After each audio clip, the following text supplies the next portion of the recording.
Hello friends, welcome back to child lecture. இன்னைக்கு நம்ம abbreviation தான் பார்க்க போகிறோம்.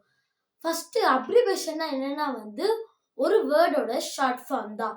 வாங்க இப்போ நம்ம பார்க்கலாமா? எக்ஸாம்பிள்ஸ். மிஸ்டர்னா நம்ம சொல்லும் போது மிஸ்டர்னு யூஸ் பண்ணுவோம். ஆனால் நம்ம எழுதும் போது எம்ஆர் டாட் அப்படிதான் நம்ம எழுதுவோம். இப்போ நம்ம பெரிய வேர்டை ஷார்ட் ஃபார்மா ஆகும்போது நம்ம ஃபர்ஸ்ட் லெட்டர் கேபிட்டலாகவும் போட்டுட்டு செகண்ட் லெட்டர் ஸ்மாலாகவும் போட்டுட்டு டாட் வைப்போம். இன்னொரு எக்ஸாம்பிள் டாக்டர். நம்ம டாக்டர்னு சொல்லுவோம், ஆனா எழுதும் போது டிஆர் டாட் தான் நம்ம எழுதுவோம். இப்போ யூனிவர்சிட்டி. யூனிவர்சிட்டிக்கு ஷார்ட் ஃபார்ம் UNIV அப்புறமா டாட். இதான் யூனிவர்சிட்டியோட ஷார்ட் ஃபார்ம். இப்போ கண்டினியூட் அதோட ஷார்ட் ஃபார்ம் CONT டாட். இதான் கண்டினியூடோட ஷார்ட் ஃபார்ம். கவர்மெண்ட் அதோட ஷார்ட் ஃபார்ம் என்னன்னா GOVT அப்புறமா டாட். இதான் கவர்மெண்டோட ஷார்ட் ஃபார்ம்.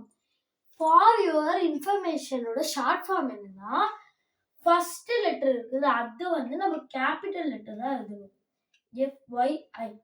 அப்புறமா நம்ம டாட் போடக்கூடாது, ஏன்னா நம்ம இங்க ஃபர்ஸ்ட் லெட்டர் தானே எடுக்கிறோம். ஃபார் யுவர் இன்ஃபர்மேஷன் தான் என்னன்னா உங்களுக்கு ஒரு தகவல் சொல்றது தான்.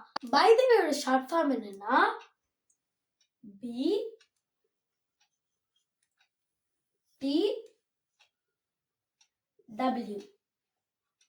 இங்க நம்ம அப்படிதான் டாட் போடக்கூடாது. Next example as soon as possible.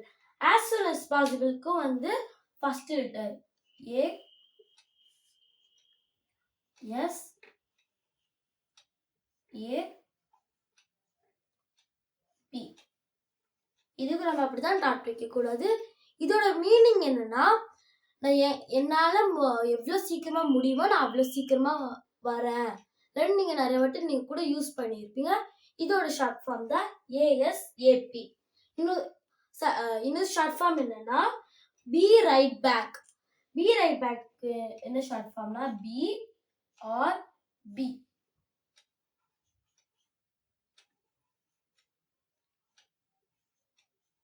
Right பேக்கோட மீனிங் என்னன்னா இதோ நான் வந்துடுறேன். அதான் பி ரைட் பேக்கோட மீனிங். இன்னொன்று நம்ம எக்ஸாம்பிள் பார்க்கலாமா? Chief educational officer. Chief educational ஆஃபீஸரோட ஷார்ட் ஃபார்ம் என்னன்னா CEO. Laugh out loud. இதோட ஷார்ட் ஃபார்ம் என்னன்னா LOL. I don't know. இதோட ஷார்ட் ஃபார்ம் என்னன்னா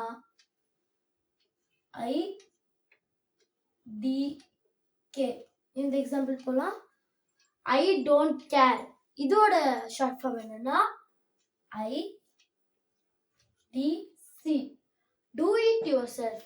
இதோட ஷார்ட் ஃபார்ம் என்னன்னா DIY. இன்னொரு எக்ஸாம்பிள் போலாம்.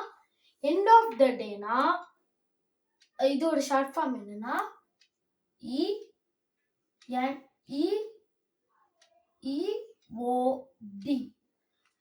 எண்ட் ஆஃப் த டேனா மீனிங் என்னன்னா ஒரு ஆஃபீஸ்ல ஒர்க் பண்றீங்க, உங்க பாஸ் சொல்றாங்க நீங்க இந்த எண்ட் ஆஃப் த டே நீங்க இது கம்ப்ளீட் பண்ணி இந்த ப்ராஜெக்ட் கொடுத்துடணும் அப்படின்னு அவங்க சொல்றாங்க.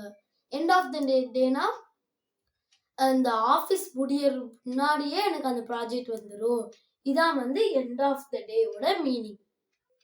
ஸோ ஃப்ரெண்ட், நம்ம இன்னொரு எக்ஸாம்பிள் போலாமா?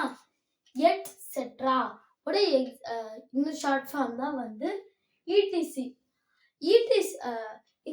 எட்ஸெட்ரா ஒரு லாட்டின் வேர்டு தான். எட்னா and, செட்ரானா the rest, and the rest இன்னும் ஜாஸ்தியா இருக்குது, அதுக்கு தான் எட்ஸெட்ரான்னு நம்ம சொல்லுவோம். இந்த ETC எங்கிருந்து வந்துச்சுன்னா இங்க பாருங்களேன், இந்த ஃபர்ஸ்ட் எட்டும் ஈட்டியும்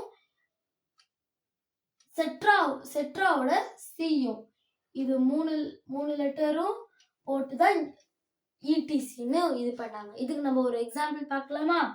fruits are apple, guava, orange etcetera. இங்க வந்து நம்ம வந்து ஃபுல்லா எட்ஸெட்ரா எழுதாம இடிசி போட்டிருக்கோம் ஷார்ட் ஃபார்ம்ல. ஸோ ஃப்ரெண்ட்ஸ், இன்னொரு எக்ஸாம்பிள் பார்க்கலாமா? இது வந்து I.E. ஓட எக்ஸாம்பிள் தான். இது வந்து ஃபுல் ஃபார்ம்னா இட் எஸ்ட். இது வந்து இதுவும் வந்து லாட்டின் வேர்ட்ல இருந்து தான் வந்தது. இது எப்படி இது ஷார்ட் ஃபார்ம் எப்படி எடுத்திருக்காங்க? இதோட ஃபர்ஸ்ட் லெட்டரும் எஸ்டோட ஃபர்ஸ்ட் லெட்டரும் எழுதிருக்காங்க. அது மிடில்ல வந்து டாட் வச்சிருக்காங்க. இட்டோட மீனிங் என்னன்னா தட், இஸ்டோட மீனிங் என்னன்னா இஸ். இப்போ நீங்க ஒரு எக்ஸாம்பிள் பார்க்கலாமா? அதுக்கு contact me during working hours, that is between 9 AM and 5 PM. ஐனா தட் இஸ். இன்னும் நீங்க கேட்கலாம், இங்கிலீஷ் கிராமர்ல வந்து between வந்தா and வரும், from வந்தா to வரும். இதோட மீனிங் என்னன்னா வந்து எனக்கு வந்து கான்டாக்ட் பண்ணு ஒரு 9 AM இருந்து 5 PM வரைக்கும் நீ வந்து எப்போ வேணா கால் பண்ணலாம் அப்படின்னு மீனிங். ஓகே ஃப்ரெண்ட், நம்ம இப்போ நெக்ஸ்ட் எக்ஸாம்பிள் பார்க்கலாமா? எக்ஸாம்பிள் கிராட்டியா ஓட ஷார்ட் ஃபார்ம் தான் வந்து இஜி. இதுல எப்படி எழுதிருக்காங்கன்னா ஃபர்ஸ்ட் எக்ஸாம்பிளோட ஃபர்ஸ்ட் லெட்டரும் அப்புறமா கிராட்டியாவோட ஃபர்ஸ்ட் லெட்டரும் வந்து எழுதியிருக்காங்க. இதோட மீனிங் என்னன்னா வந்து ஃபார் எக்ஸாம்பிள் தான் இதோட மீனிங். சில பேர் வந்து எக்ஸாம்பிள் இஜி தவிர வந்து இஎக்ஸ்னு எழுதுவாங்க. அது வந்து ராங். இஎக்ஸ்னா வந்து ஃபார்மர்னா வந்து முன்னாடி, அதான் வந்து இஎக்ஸோட மீனிங். எக்ஸ் பிரசிடென்ட் முன்னாடி பிரசிடென்ட், எக்ஸ் மேனேஜர் முன்னாடி இருந்த மேனேஜர், எக்ஸ் டீச்சர் முன்னாடி இருந்த டீச்சர். இதான் வந்து இஎக்ஸோட மீனிங். அதனால இஎக்ஸ் வந்து ராங்கு, இங்க இஜின்னு நீங்க வந்து எழுதணும். ஸோ ஃப்ரெண்ட்ஸ், இன்னைக்கு நம்ம வந்து அப்ரிவேஷன்ஸ் பார்த்தோம். நெக்ஸ்ட் வீடியோல பார்க்கலாம். வீடியோ பிடிச்சிருந்தா லைக் பண்ணுங்க, ஷேர் பண்ணுங்க, சப்ஸ்கிரைப் பண்ணுங்க. பாய்.